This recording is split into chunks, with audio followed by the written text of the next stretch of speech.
Hey guys, welcome to my mini blog. তো আজকে আমি যাচ্ছি অষ্টপ্রহর। অষ্টপ্রহরটি আমাদের বাড়ি থেকে প্রায় 4 থেকে 5 কিলোমিটার দূরে, তাই আমরা সবাই হেঁটে হেঁটে বেরোয় গেছি। হাঁটতে হাঁটতে দেখি এখানে একটা পাইপ আছে, আর এই পাইপটা দিয়ে এই সবজি বাগানগুলোতে জল দিচ্ছিল।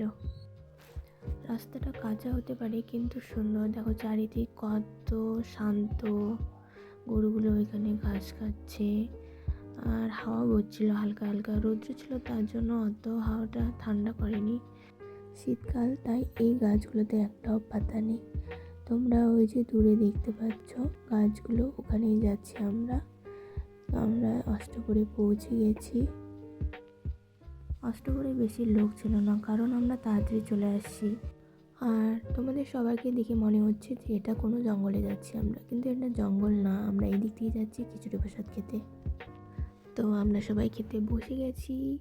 এখানে ছিল খিচুড়ি, সবজি, আর সাথে ছিল আচার। খাওয়ার পর আমরা তাড়াতাড়ি বেরিয়ে গেছি, কারণ সন্ধ্যা হয়ে গেছিলো আর আমাদের অনেকটা পথ হেঁটে যেতে হবে। আজকের জন্য এতটাই গাইস। ভিডিওটি ভালো লাগলে লাইক, কমেন্ট এন্ড সাবস্ক্রাইব করো।